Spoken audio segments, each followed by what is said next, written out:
فوزا عظيما. أما بعد فإن خير الحديث كتاب الله وخير الهدي هدي محمد صلى الله عليه وسلم وشر الأمور محدثاتها وكل محدثة بدعة وكل بدعة ضلالة وكل ضلالة في النار. ہر قسم کی حمد و ثنا تعریف و توصیف اللہ رب العالمین کی لائق اور صلوات ہے. درود و سلام نازل ہو انبیاء کرام علیہم الصلوۃ والسلام پر، بالخصوص نبی آخر الزمان جناب محمد رسول اللہ صلی اللہ علیہ وسلم پر، جنہیں اللہ تبارک و تعالی نے امت مسلمہ کی رشد و ہدایت کے لیے اور ان کی رہبری اور رہنمائی کے لیے مبعوث فرمایا. حضرات گرامی، آج کا دن 12 ربیع الاول کا دن ہے اور یہ مشہور ہے کہ آج نبی آخر الزمان جناب محمد رسول اللہ صلی اللہ علیہ وسلم کی پیدائش کا دن. یہ مشہور اور اس مناسبت سے آپ یہ دیکھیں گے کہ مسلمانوں کا ایک بڑا طبقہ، مسلمانوں کی ایک بڑی جماعت اس دن مختلف امور کا اہتمام کرتی ہے. بہت سارے ایسے لوگ ہوتے ہیں جو اس رات میں عبادت کرتے ہیں. بہت سارے ایسے لوگ ہوتے ہیں جو اس دن خوشیاں مناتے ہیں، جشن مناتے ہیں، اور پھر جشن منانے کے بھی الگ الگ طریقے ہوا کرتے ہیں. بعض لوگ جلوس نکال کر کے جشن مناتے ہیں، خوشی کا اظہار کرتے ہیں. بعض لوگ مٹھائیاں تقسیم کر کے جشن مناتے ہیں. بعض لوگ نعت خوانی کرتے ہیں اور نعرے لگاتے ہیں اور یہ ثابت کرتے ہیں کہ ہمیں نبی اکرم صلی اللہ علیہ وسلم سے محبت ہے.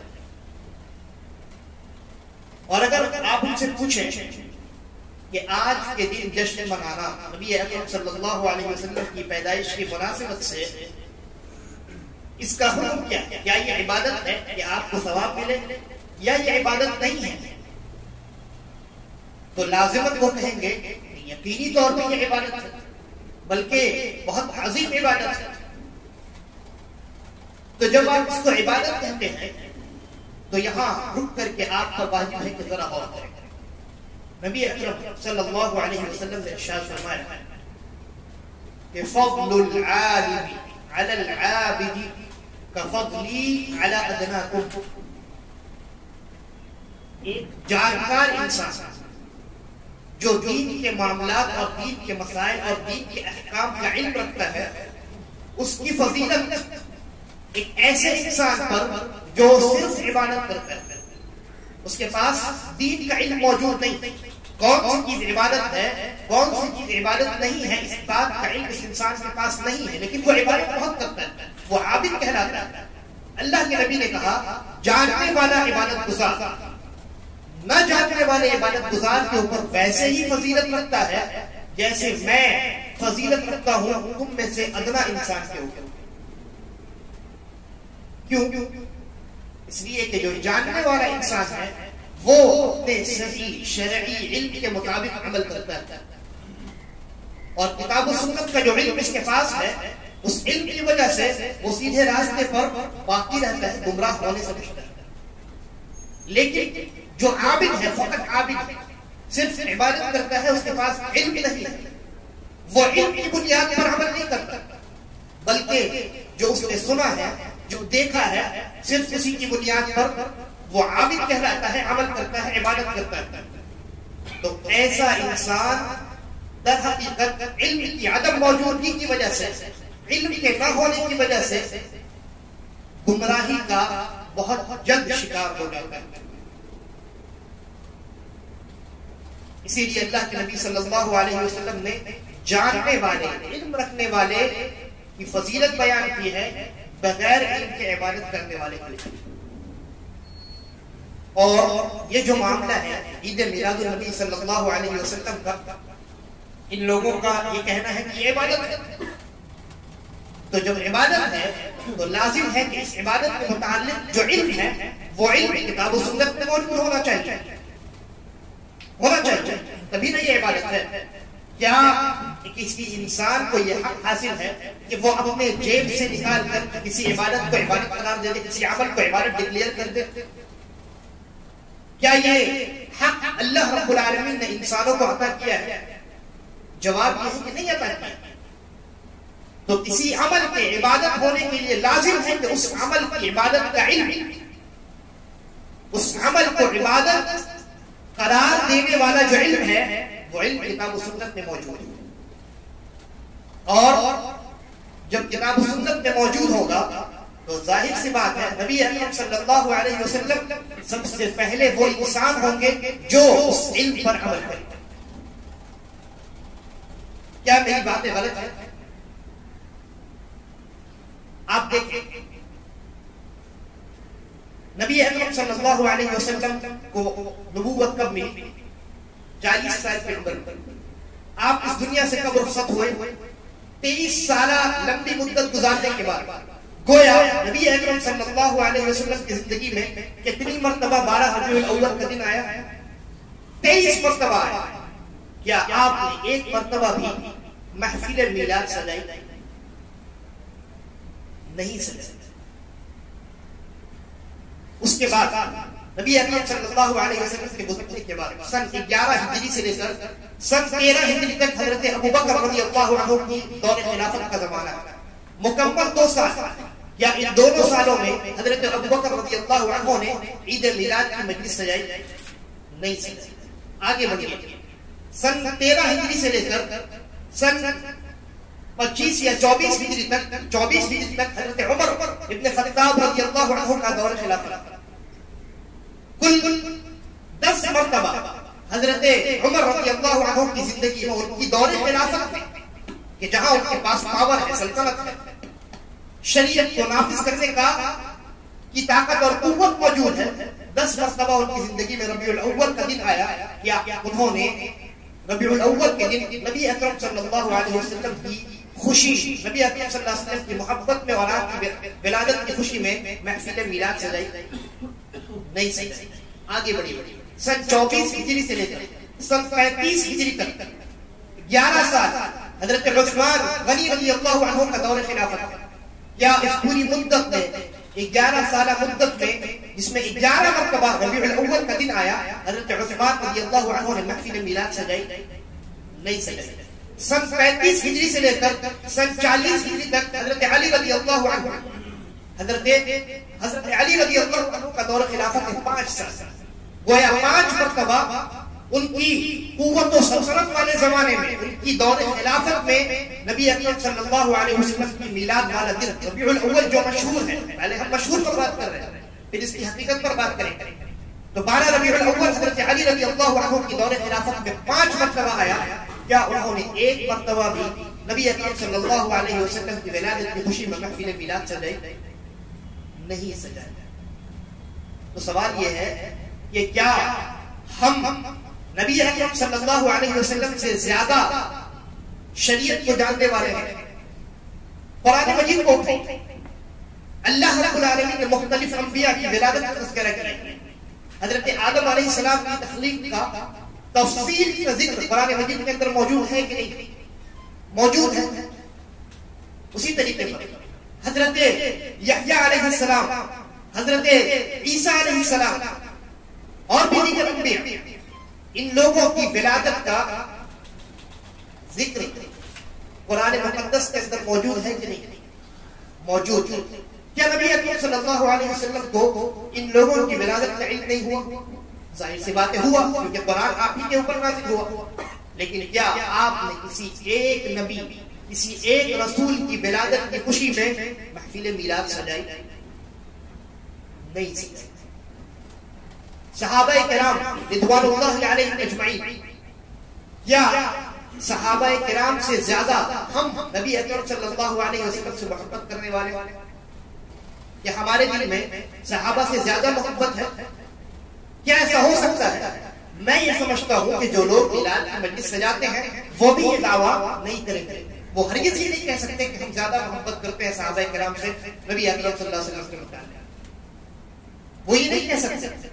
تو جب آپ یہ نہیں کہہ سکتے تو ایسی صورت میں وہ لوگ جنہیں اللہ تبارک و تعالیٰ نے اپنی نبی سے محبت کرنے کے لیے، اپنے نبی سے محبت کرنے کے لیے چنا تھا، اور جن کے ایمان کو ہمارے ایمان کا معیار دیا ہے، جب ان لوگوں نے اس محبت کے ثبوت میں مجلس میلاد نہیں سجائی تو ہم کون ہوتے ہیں ان سے 2 قدم آگے بڑھ کر اس خوشی کا انعقاد کرنے والے؟ کیا وہ لوگ جو مجلس میلاد سجاتے ہیں، نبی اکرم صلی اللہ علیہ وسلم کی ولادت کی خوشی مناتے ہیں، کیا اپنے اعمال سے وہ یہ نہیں کہہ رہے ہوتے کہ ہم نبی اکرم صلی اللہ علیہ وسلم سے زیادہ محبت کرتے ہیں، اس لیے ہم یہ میلاد کی مجلس سجاتے ہیں؟ صحابہ کرام کو محبت کچھ نہیں تھی، انہوں نے اسی لیے کچھ نہیں کیا۔ کیا ان کے اعمال یہ دعویٰ نہیں کر رہے ہوتے؟ آگے بڑھیے۔ لوگ ائمہ کی تقلید کرتے ہیں، 4 ائمہ گزرے، امام ابو حنیفہ رحمہ اللہ کب پیدا ہوئے؟ سن 80 ہجری میں پیدا ہوئے۔ امام ابو حنیفہ رحمہ اللہ سن 80 ہجری میں پیدا ہوئے اور غالباً 150 ہجری میں آپ کی وفات ہوئی۔ اس پوری مدت میں کیا امام ابو حنیفہ رحمہ اللہ کے ماننے والے جو انہیں امام اعظم ابو حنیفہ رحمہ اللہ کہتے ہیں، اللہ ان پر کروڑوں رحمتیں نازل کرے، کیا انہوں نے اپنی پوری زندگی میں ایک مرتبہ بھی ربیع الاول کی اس تاریخ کو مجلس میلاد سجائی؟ آگے بڑھیے۔ امام مالک رحمہ اللہ ان کی پوری زندگی تھکال جائے گی، مسجد نبوی میں بیٹھ کر درس حدیث کیا کرتے تھے، کیا انہوں نے ایک مرتبہ بھی اپنی زندگی میں مجلس میلاد سجائی؟ حضرت امام شافعی رحمہ اللہ جن کا انتقال غالباً سن 204 ہجری میں ہوتا ہے، کیا انہوں نے اپنی پوری زندگی میں مجلس میلاد سجائی؟ امام احمد ابن حنبل رحمہ اللہ جن کا انتقال غالباً 241 ہجری میں ہوتا ہے، کیا انہوں نے اپنی پوری زندگی میں ایک مرتبہ بھی نبی اکرم صلی اللہ علیہ وسلم کی ولادت کی خوشی میں اس مجلس کو قائم کیا؟ آخری صحابی کب فوت ہوئے؟ آخری صحابی سن 110 ہجری میں۔ کب؟ سن 110 ہجری میں آخری صحابی فوت ہوتے ہیں۔ اس زمانے تک میلاد کی مجلس کا کوئی ثبوت نہیں ملا۔ تابعین کا زمانہ آیا، نبی اکرم صلی اللہ علیہ وسلم نے 3 زمانوں کو بہترین زمانہ قرار دیا۔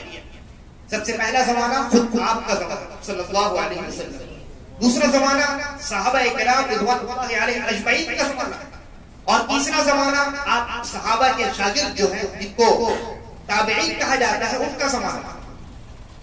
اور بعض روایات کے اندر تھوڑا اور اضافہ ہے، ایک اور زمانے کا اضافہ ہے، آپ تبع تابعین کے زمانے کو بھی شامل کر لیجیے، یعنی صحابہ کے شاگرد تابعین اور تابعین کے شاگرد تبع تابعین۔ تو آخری صحابی فوت ہوتے ہیں سن 110 ہجری میں۔ اس وقت تک میلاد کی مجلس کا کوئی ثبوت نہیں۔ آخری تابعی فوت ہوتے ہیں غالباً سن 220 ہجری میں، غالباً اس وقت تک میلاد کی 180 ہجری میں 180 ہجری میں آخری تابعی کا انتقال ہوتا ہے، اس وقت تک میلاد کی مجلس کا کوئی ثبوت نہیں۔ تبع تابعین کی پوری زندگی تھکال جائے، غالباً 220 ہجری میں یا 280 ہجری میں آخری تبع تابعین کا انتقال ہوتا ہے، اس وقت تک میلاد کی مجلس اور نبی اکرم صلی اللہ علیہ وسلم کی ولادت کی خوشی میں منائے جانے والے تمام امور کا ثبوت نہیں ملتا۔ اب سوال یہ ہے کہ یہ تمام ہستی، یہ تمام بزرگ، یہ تمام اولیاء اللہ، کیا ان سے زیادہ شریعت کو سمجھنے والے ہم ہیں؟ کیا ان سے زیادہ نبی اکرم صلی اللہ علیہ وسلم کی ولادت کی ہمیں ہیں؟ وہ محدثین جنہوں نے ایک حدیث کی طلب میں نبی اکرم صلی اللہ علیہ وسلم کی زبان سے نکلا ہوا ایک جملہ اس کی طلب میں کہاں سے کہاں سفر کیا، راستے میں پیاس کی وجہ سے بے ہوش ہو جاتے، ایک قطرہ پانی نہیں ملتا، ایسا حال ہو جاتا کہ اب لگتا کہ موت دستک دے گی اور اٹھا کر لے جائے گی۔ وہ اجلا اور صالحین،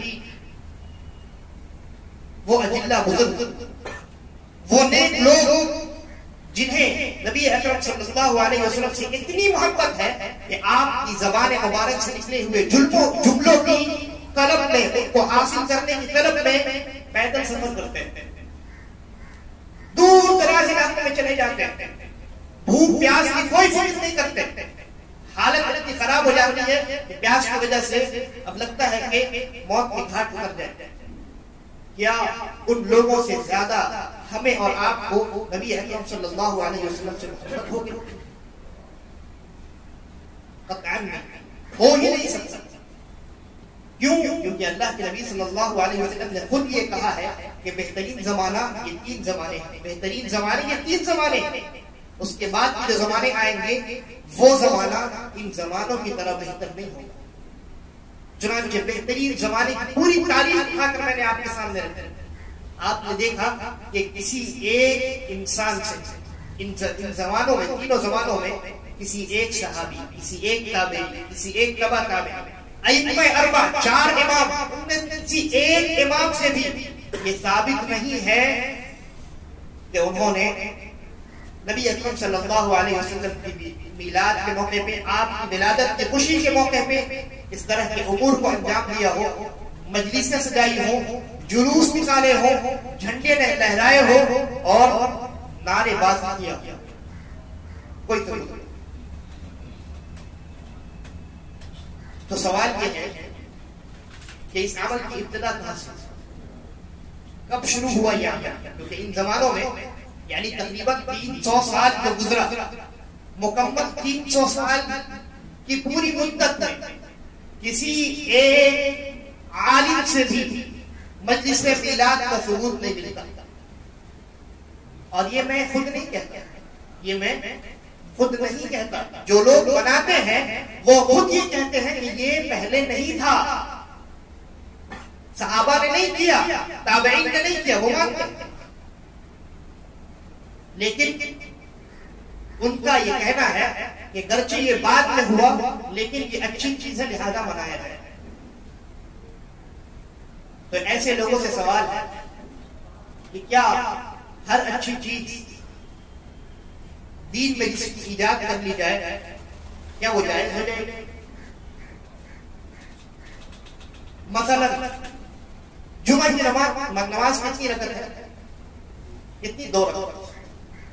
کوئی انسان کہے کہ میں آج سے جمعہ کی رکعت زیادہ کروں گا اور مکمل 4 رکعتیں ادا کروں گا، اچھا کام ہے بھائی، رکعتیں زیادہ کرنا، نماز زیادہ پڑھنا اچھا کام ہے کہ برا؟ اچھا کام ہے، دیکھنے میں اچھا لگ رہا ہے، ثواب والا کام لگ رہا ہے۔ لیکن کیا وہ لوگ جو میلاد کو اچھا کام کہہ کر کے کہتے ہیں کہ گرچہ بعد میں ایجاد ہو گیا لیکن یہ اچھا کام ہے لہذا یہ بدعت تو ہے لیکن اچھی بدعت ہے، کیا وہ اس اچھی بدعت کو قبول کرنے کے لیے تیار ہے؟ کیا وہ کل سے اگلے ہفتے سے جمعہ کی نماز 2 کے بجائے 4 پڑھنے کے لیے تیار ہے؟ نہیں، وہ کہیں گے کہ نہیں، اللہ رب العالمین نے نہیں ارادہ کیا، اللہ نے 4 رکعتیں نہیں بنائی تو آپ کیسے بنا سکتے ہیں؟ ہم بھی کہتے ہیں اللہ رب العالمین نے 2 عیدیں عطا کی ہے، تیسری عید آپ کیسے بنا سکتے ہیں؟ تو ہم بات کر رہے تھے کہ اس کی ابتدا کا 300 سال کا عرصہ خالی ہے، کوئی میلاد کوئی مجلس نہیں سجائی گئی۔ 300 سال کے بعد 4ویں صدی ہجری کے نصف اخیر میں غالباً 362 وغیرہ اسی کے آس پاس 362 ہجری سے فاطمی خلافہ تھے، ان لوگوں نے، فاطمی کن کو کہتے ہیں؟ شیعوں کی ایک جماعت، وہ ان کا یہ دعویٰ ہے کہ وہ حضرت فاطمہ رضی اللہ عنہا کی نسل سے ہیں، جبکہ علماء نے بہت صراحت کے ساتھ لکھا ہے ان خلفاء کے تعلق سے کہ وہ حضرت فاطمہ رضی اللہ عنہا کی نسل سے ہونا ان کا تو یہ بہت دور کی بات ہے، وہ مسلمان ہی نہیں تھے، وہ مسلمان ہی نہیں تھے۔ امام المقریزی، تقی الدین المقریزی رحمہ اللہ لکھتے ہیں کہ مجلس میلاد کی ابتدا انہی فاطمی خلفاء نے کیا تھا اور ان کا زمانہ وہی تقریباً 362 ہجری سے شروع ہوتا ہے۔ اور امام ابن کثیر رحمہ اللہ اپنی مایہ ناز تصنیف البدایہ والنہایہ اس کے اندر خلفاء کے تعلق سے لکھتے ہیں جو اپنے آپ کو فاطمی کہلاتے تھے کہ ہم حضرت فاطمہ رضی اللہ عنہ کی نسل سے. ان کے متعلق لکھتے ہیں کہ یہ جو حاکم تھے، یہ جو خلفاء تھے، یہ زندیق تھے، فاسق تھے، فاجر تھے. ان کے الفاظ امام ابن کثیر رحمہ اللہ کے الفاظ کیا کہتے ہیں کہ یہ زندیق تھے، ملحد تھے، فاسق تھے، فاجر تھے. اور ان کا تعلق معطلہ فرقہ سے، ایک فرقہ گزرا ہے گمراہ فرقہ، تو اس فرقے سے ان کا تعلق تھا. اس فرقے کا یہ عقیدہ تھا کہ اللہ رب العالمین کی کوئی صفات نہیں، اللہ رب العالمین کا کوئی نام نہیں. گویا انہوں نے اللہ ہی کا انکار کیا. بھائی جس چیز کی کوئی صفت نہ ہو، جس کا کوئی نام نہ ہو، تو اس کا وجود کیسے ہو سکتا ہے؟ تو ان کا تعلق ان لوگوں سے تھا. اور کہتے ہیں امام ابن کثیر رحمہ اللہ کہ یہ جو تھے یہ مجوسی عقیدہ کے حامل تھے. آگ کی جو پرستش کی جاتی ہے ان کا تعلق انہی لوگوں سے تھا. دین کا، شریعت سے، دین سے اور شریعت سے ان کا کوئی تعلق نہیں. یہ میں نہیں کہتا، مؤرخ متفق علیہ مؤرخ ہے. ہر انسان، ہر یعنی یہ تمام احناف ہوں یا بریلویہ ہوں یا دیوبندیہ ہوں، تمام مانتے ہیں امام ابن کثیر رحمہ اللہ. البدایہ والنہایہ میں انہوں نے لکھا کہ یہ جو خلفاء تھے، فاطمی خلفاء، یہ فاسق و فاجر تھے، ملحد اور زندیق تھے، یعنی کافر تھے، اسلام والے نہیں تھے. اور ان کا تعلق مجوسیوں سے تھا. آگ کی پوجا کرتے تھے یہ لوگ. اور انہوں نے دھوکہ دے کر کے اپنی نسبت فاطمہ رضی اللہ عنہا کی جانب کر دی.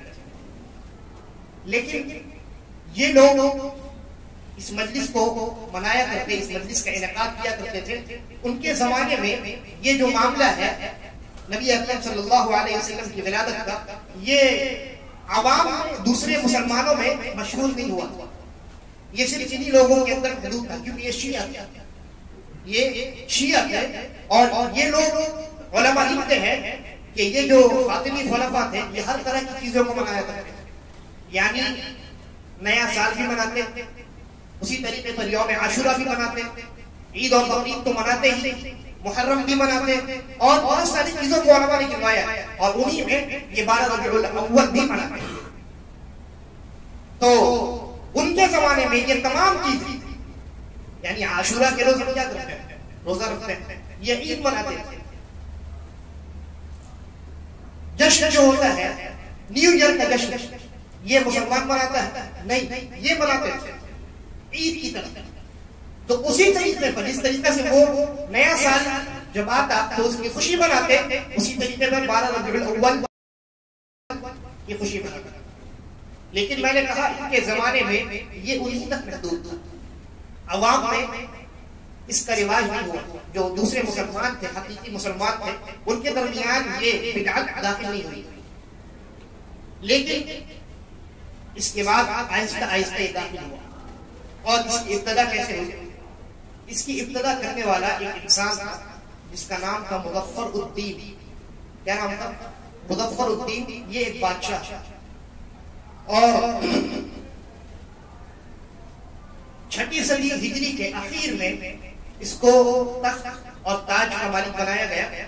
اور پھر اس کے بعد سن 604 ہجری، کب؟ سن 604 ہجری میں ملک مظفر الدین نے سب سے پہلے عوامی سطح پر اور سرکاری سطح پر مجلس میلاد کا انعقاد کیا 12 ربیع الاول. ملک مظفر الدین. اور جب انہوں نے اس نے ایسا کیا تو چونکہ یہ سرکار کی جانب سے تھا، عوام پر بھی اس کا اثر ہوا. اور اس زمانے کا ایک عالم تھا ابن دہیہ. اس نے جب یہ دیکھا، وہ گزر رہا تھا، اس کے علاقے سے گزر رہا تھا، وہاں کا رہنے والا بھی نہیں تھا. تو اس نے جب دیکھا کہ یہاں کے بادشاہ نے مجلس میلاد سجائی ہے، تو اس نے مجلس میلاد کی حجیت پر کتاب لکھ ڈالی. اور اس کتاب کو بادشاہ کے دربار میں پڑھ کر سنایا، اور نتیجے کے طور پہ بہت سارا مال اور بہت سارا انعام حاصل کیا. پھر اس کے بعد سے یہ بدعت مسلمانوں کے اندر داخل ہو گئی اور عوام میں سے بہت بڑا طبقہ اس کا اہتمام کرنے لگا. تو آپ نے دیکھا کہ پہلے 300 سال اس کا کوئی ثبوت نہیں. اس کے بعد تقریباً 200 سال صرف فاطمی خلفاء کے حد تک کے محدود رہا, اور پھر اس کے بعد 7ویں صدی ہجری کی ابتدا میں یعنی 604 ہجری میں سرکاری سطح پہ اس کا انعقاد کیا گیا, اور پھر عوام میں یہ زور پکڑتا چلا گیا, اور آج تک اس بدعت میں نئی نئی بدعتیں ایجاد ہوتی چلی آ رہی ہیں. جو بزرگ ہیں ہمارے معاشرے کے, آپ جا کر پوچھیں, ان سے پوچھیں کہ کیا آج سے 50-60 سال پہلے یہ جلوس نکلتا تھا, وہ کہیں گے کہ نہیں نکلتا. آپ پوچھیں, آپ کے معاشرے میں بہت سارے ہمارے بزرگ موجود ہیں. اللہ کے نبی صلی اللہ علیہ وسلم نے کہا البرکہ مع الاکابر, برکت بزرگوں کے ساتھ. بزرگوں کو لازم پکڑنا چاہیے, چاہے وہ علم میں بڑے ہوں یا عمر میں بڑے ہوں. آپ ان سے جا کر پوچھیں کہ کیا 50-60 سال پہلے آج کی جو شکل ہے کیا وہ شکل موجود نہیں موجود. تو اس وقت سے لے کر آج تک اس بدعت میں بھی نئی نئی بدعتیں ایجاد ہوتی چلی آ رہی ہیں, یعنی ان کی کوئی مستقل شکل موجود نہیں. بھائی عبادت تو ایک قسم کی ہوتی ہے نا, یا اس کے اندر ہر سال تبدیلی ہوتی رہتی ہے. اس عمل کے عبادت نہ ہونے کے لیے یہی کافی ہے کہ اس کے اندر تبدیلی ہوتی چلی آ رہی ہے. اور بہت سارے لوگوں نے مولانا طاہر القادری صاحب سے ایک ویڈیو میرے پاس بکثرت بھیجا اور پوچھا کہ اس کا کیا جواب ہے. مولانا طاہر القادری صاحب یہ بریلویہ مکتبہ فکر سے تعلق رکھتے ہیں, اور ان کا ایک ویڈیو ہے جو بہت وائرل ہو رہا ہے. اس میں انہوں نے بہت سارے حوالے گنوائے, بہت سارے علماء کی کتابوں کے حوالے گنوائے ہیں, اور کہا کہ دیکھو انہوں نے اپنے کتاب میں لکھا کہ ان کے زمانے میں میلاد ہوتا, انہوں نے اپنی کتاب میں لکھا کہ ان کے زمانے میں میلاد ہوتا. امام زرقانی کا حوالہ دیا, ابن حجر مکی الہیثمی کا حوالہ دیا, ابن الجوزی کا حوالہ دیا, اور بھی بہت سارے علماء کا حوالہ دیا. ابو شامہ جو امام بغوی رحمہ اللہ کے استاد ہیں ان کا حوالہ دیا, اور ان حوالوں کو پیش کر کے عوام کو مرعوب کیا, کیونکہ حوالے اتنے جب دیے جائیں گے تو بیچاری عوام کیا سمجھیں گے, وہ سمجھے گی کہ یہ بہت بڑے علامہ ہیں اور انہوں نے اتنے علماء کے نام گنوا دیے, یقیناً یہ اچھی چیز ہوگی. ہمارے استاد ہیں وہ کہا کرتے تھے العوام کالانعام, عوام انعام کی طرح, انعام بھیڑ بکریوں کو کہتے ہیں, یعنی عوام جو ہوتی ہے ہماری بھولی والی ہوتی ہے, ان کو اتنا علم نہیں ہوتا, جیسے ہاتھ دیا جائے وہ بیچارے اندر ہی چلے جاتے ہیں. تو مولانا طاہر القادری صاحب نے بہت سارے حوالے گنوا دیے اور کہا کہ دیکھو انہوں نے لکھا ہے کہ ان کے زمانے میں ہوتا ہے, انہوں نے لکھا ہے ان کے زمانے میں ہوتا ہے. ایک سوال, ابھی پوری تاریخ آپ نے جان جان اس کی ابتدا کب ہوئی؟ 604 ہجری میں. مولانا طاہر القادری صاحب کے جتنے علماء کے نام گنوائے, جتنے علماء کے نام گنوائے ہیں وہ تمام کے تمام 7ویں صدی ہجری کے بعد, وہ تمام کے تمام 7ویں صدی ہجری کے بعد کے ہیں. ایک بھی ایسا عالم نہیں ہے جو 5ویں صدی ہجری کا ہو یا 30ویں صدی ہجری کا ہو یا تابعین میں سے کوئی ہو یا تبع تابعین میں سے ہو. جتنے نام انہوں نے گنوائے ہیں وہ سب کے سب 7ویں صدی ہجری اور اس کے بعد. تو اس میں عجب, بھائی اس میں عجب کیا ہے؟ ہم تو یہ کہتے ہیں کہ پہلے یہ موجود نہیں تھا اور اس کی ابتدا 7ویں صدی ہجری کی ابتدا میں ہوئی, 7ویں صدی ہجری کی شروعات میں اس کی ابتدا ہوئی. تو ظاہر سی بات ہے اس تاریخ کے بعد کے جو ادوار ہوں گے ان میں اس کا ثبوت کیسے نہیں ملے گا؟ ہم تو یہ کہہ رہے ہیں کہ اس کی ابتدا 7ویں صدی ہجری کی شروعات میں ہوئی. تو 7ویں صدی ہجری, 8ویں ہجری, 9ویں اور 10ویں اور آج تک ہر صدی میں اس بدعت کے اوپر لوگ عمل کر رہے ہیں. تو آپ کو حوالے گنوانے کا کیا فائدہ ہوتا ہے؟ ہم نے کیا انکار کیا کہ 7ویں صدی ہجری کے بعد کسی نے نہیں کیا؟ ہم نے کہا 7ویں صدی ہجری سے پہلے کا لکھا, صحابہ تابعین تبع تابعین کا زمانہ ہے موجود, ائمہ اربعہ موجود ہیں. آپ کہتے ہیں امام اعظم ابو حنیفہ رحمہ اللہ سب سے بڑے امام ہیں, ٹھیک ہے, اللہ ان پر رحمتیں نازل کرے. کیا ان کی زندگی میں ایک عمل بھی موجود ہے, ایک ثبوت بھی موجود ہے؟ تو مولانا طاہر القادری صاحب کا مقصد صرف یہ تھا کہ وہ حوالے گنوا کر کے عوام کو مرعوب کرے, جبکہ ان کے حوالوں کی کوئی اہمیت نہیں ہے. سب کے سب جتنے علماء ہیں, جیسا کہ میں نے کہا 7ویں صدی ہجری کے بعد کے, تو ایک عمل شروع ہو چکا ہے, اس کے بعد تو وہ موجود ہو گئے. ہم نے کہا کہ وہ زمانہ جو حجت ہے، وہ زمانہ جو حجت ہے، جو دلیل ہے، کون سا زمانہ؟ نبی اکرم صلی اللہ علیہ وسلم کا زمانہ، صحابہ کا زمانہ، تابعین کا زمانہ، تبع تابعین کا زمانہ. ان زمانوں میں ایک حوالہ بھی دکھا کر دکھاؤ، ایک ثبوت بھی لا کر دکھاؤ، کسی ایک کتاب کا حوالہ پیش کر دو. کیا حدیثوں کی کتابیں کم پڑ گئی ہیں؟ نہیں، حدیث کا ایک بہت بڑا ذخیرہ موجود. علماء نے تاریخ کتابوں میں نقل کر دی ہے. یا نبی اکرم صلی اللہ علیہ وسلم کے زمانے سے لے کر 7ویں صدی ہجری کے زمانے سے اس درمیان میں عوامی سطح پر کیا اس بدعت کو انجام دیا گیا؟ نہیں دیا گیا. اور کوئی انسان ایسا کوئی ثبوت پیش ہی نہیں کر سکتا. لہذا مولانا طاہر القادری صاحب نے لوگوں کو دھوکہ میں رکھا، لوگوں کو غلط فہمی کا شکار کروایا ہے. ایسے لوگوں سے بچ کر رہنا چاہیے. دیکھیے، آپ اپنے بزرگوں سے پوچھیں، بلکہ میں جانتا ہوں، میں جب چھوٹا تھا تو میں یہ سنا کرتا تھا کہ 12 ربیع الاول کو 12 وفات، یعنی اس تاریخ کو نبی اکرم صلی اللہ علیہ وسلم کی وفات ہوئی ہے، آپ اس دنیا سے چلے گئے. آپ میں سے بھی بہت سارے لوگوں نے یہ سنا ہوگا، بچپن میں یہ سنا ہوگا کہ 12 ربیع الاول ابھی کیا آنے والا ہے، 12 وفات آنے والا ہے. یہ سنا ہوگا. کیوں سنا؟ اس لیے کہ یہ امر متیقن ہے، یہ یقینی بات ہے کہ 12 ربیع الاول کو نبی اکرم صلی اللہ علیہ وسلم اس دنیا سے رخصت ہو گئے. یہ یقینی بات ہے، اس پر امت کا اجماع ہے، کسی نے اختلاف نہیں کیا. لیکن پیدائش کی تاریخ کون سی ہے؟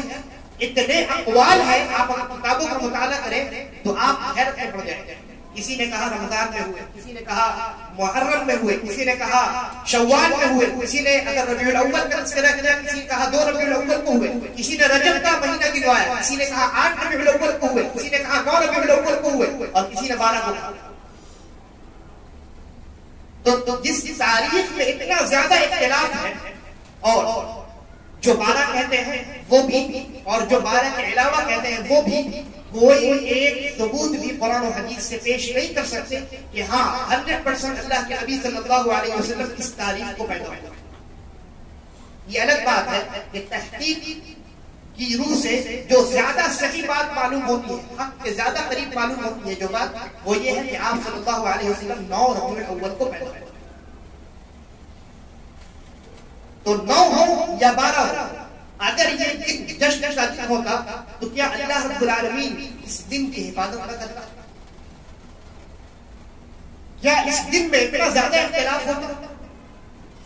کیا نبی اکرم صلی اللہ علیہ وسلم صحابہ وہ صحابہ جنہوں نے اٹھنے بیٹھنے سے لے کر ہر ایک چھوٹے بڑے عمل کو ہم تک نقل کیا ہے، کیا وہ اس بات کو نقل نہیں کرتے کہ اللہ کے نبی فلاں تاریخ کو بھی ضبط پیدا ہوئے؟ یہ اس بات کی دلیل ہے کہ اللہ کے نبی کب پیدا ہوئے، شریعت نے اس کو بیان کیا. جب شریعت نے نہیں بیان کیا تو اس دن عبادت کرنا تو بہت دور کی بات ہے. پہلے تو اس امر کو، اس دن کو متعین کرو، اور متعین کرنے کے لیے کوئی دلیل موجود نہیں. انس رضی اللہ عنہ کہتے ہیں صحابہ کرام 12 ربیع الاول کو اگر آپ جشن مناتے ہیں، آپ دیکھیے کہ کیا کر رہے ہیں. آپ کا یہ گمان ہے کہ 12 ربیع الاول کو نبی اکرم صلی اللہ علیہ وسلم پیدا ہوئے اور 12 ربیع الاول کو آپ اس دنیا سے رخصت ہوئے، یہ یقین ہے. آپ یقین کو چھوڑ کر گمان پر عمل کرتے ہیں. آپ یقین کو چھوڑ کر اگر ہم مان لیتے ہیں 50% ہم مان لیتے ہیں کہ چلیے 50% یہ بات درست ہے کہ آپ صلی اللہ علیہ وسلم 12 ربیع الاول کو پیدا ہوئے، لیکن 100% یہ بات ثابت ہے کہ آپ صلی اللہ علیہ وسلم 12 ربیع الاول کو اس دنیا سے رخصت ہوئے. اور یہ وہ دن ہے جس دن صحابہ نے کوئی خوشی نہیں منائی، کوئی خوشی نہیں منائی، بلکہ صحابہ جو غم میں ڈوبے ہوئے تھے. حضرت انس رضی اللہ عنہ کہتے ہیں، صحیح روایت ہے کہ ایک وہ دن تھا جب نبی اکرم صلی اللہ علیہ وسلم مدینہ میں داخل ہوئے تھے، پورا مدینہ روشن ہو گیا، ہر ایک انسان فرحت و سرور میں مگن تھا. اور ایک وہ دن ہے کہ جس دن نبی اکرم صلی اللہ علیہ وسلم اس دنیا سے رخصت ہوئے. میں نے اس دن سے زیادہ تاریخ، اس دن سے زیادہ ناپسندیدہ دن آج تک نہیں دیکھے. نبی اکرم صلی اللہ علیہ وسلم کے گزرنے کے بعد حضرت ابوبکر رضی اللہ عنہ کی دور خلافت شروع ہوتی وہ حضرت عمر رضی اللہ عنہ سے کہتے ہیں کہ اے عمر چلو ہم چلتے ہیں ام ایمن رضی اللہ عنہ کے پاس، چلتے ہیں اور ان کی زیارت کرتے ہیں، کیونکہ نبی اکرم صلی اللہ علیہ وسلم جب زندہ تھے تو وہ حضرت ام ایمن رضی اللہ عنہ کی زیارت کیا کرتے تھے۔ دونوں حضرت ابو بکر اور عمر گئے حضرت ام ایمن رضی اللہ عنہ کے پاس، اور جا کر جب ان سے ملاقات کی تو حضرت ام ایمن رضی اللہ عنہ رونے لگے۔ یہ صحیح مسلم کی روایت ہے، یہ صحیح مسلم کی روایت ہے۔ حضرت ام ایمن رضی اللہ عنہ رونے لگی تو ان دونوں نے کہا کہ آپ کیوں رو رہے ہیں؟ اللہ رب العالمین کے پاس، نبی اکرم صلی اللہ علیہ وسلم کے پاس جو کچھ ہے، نبی اکرم صلی اللہ علیہ وسلم کے لیے جو کچھ اللہ کے پاس ہے وہ زیادہ بہتر ہے۔ دنیا میں جو اللہ کے نبی کے لیے تھا اس سے زیادہ بہتر وہ چیز ہے جو اللہ کے پاس نبی اکرم صلی اللہ علیہ وسلم کے لیے ہے۔ لہذا اس میں رونے والی کون سی بات ہے؟ اللہ کے نبی اچھی جگہ چلے گئے، تشریف لے گئے۔ تو ام ایمن رضی اللہ عنہ نے کہا کہ میں اس لیے نہیں رو رہی، مجھے پتا ہے کہ وہ چیز جو اللہ کے پاس ہے نبی اکرم صلی اللہ علیہ وسلم کے لیے وہ زیادہ بہتر ہے بنسبت دنیا کے، میں اس لیے نہیں رو رہی، بلکہ میں اس لیے رو رہی ہوں کہ آج کے دن جب نبی اکرم صلی اللہ علیہ وسلم اس دنیا سے رخصت ہو گئے ہیں، آسمان سے دنیا تک آنے والی وحی کا سلسلہ منقطع ہو گیا۔ حدیث کے الفاظ فَحَيَّجَتْهُمَا، ان کی اس بات نے حضرت ابو بکر اور عمر رضی اللہ عنہما کو بہت متاثر کیا، اور تینوں کے تینوں اس بات پر ہزار و قطار بے پناہ رونے لگے، شدت کے ساتھ رونے لگے۔ تو آپ نے دیکھا کہ 12 ربیع الاول کو صحابہ کرام غم میں مبتلا ہیں، رو رہے ہیں، ان کے دل میں حزن ہے، افسوس ہے، تکلیف ہے، کسی چیز بہت عظیم چیز کو کھونے کا درد ہے۔ اور آج کا مسلمان کیا اس دن خوشی منائے یہ مناسب ہے؟ لہذا رک کر غور کیجیے، ہر عمل کو کرنے سے پہلے رکیے، غور کیجیے، دیکھیے کیا کتاب و سنت میں اس کی دلیل موجود ہے، کیا نبی اکرم صلی اللہ علیہ وسلم اور صحابہ نے اس کو کیا ہے؟ اگر کیا ہے تو یہ عبادت ہے، نہیں کیا ہے تو یہ بدعت ہے۔ اللہ تبارک و تعالی ہم تمام کو صحیح سمجھ کے توفیق عطا فرمائے۔ ان الحمد للہ وحدہ والصلاة والسلام علی من لا نبی بعدہ اما بعد۔ بہت سارے لوگ یہ کہتے ہیں کہ آپ یہ کہہ رہے ہیں کہ یہ دین میں نہیں چیز ہے، یہ بدعت ہے، تو ہوائی جہاز بھی تو بدعت ہے، موبائل فون بھی تو بدعت ہے۔ میرے بھائی، کیا ہوائی جہاز کا تعلق دین سے؟ کیا موبائل کا تعلق دین سے؟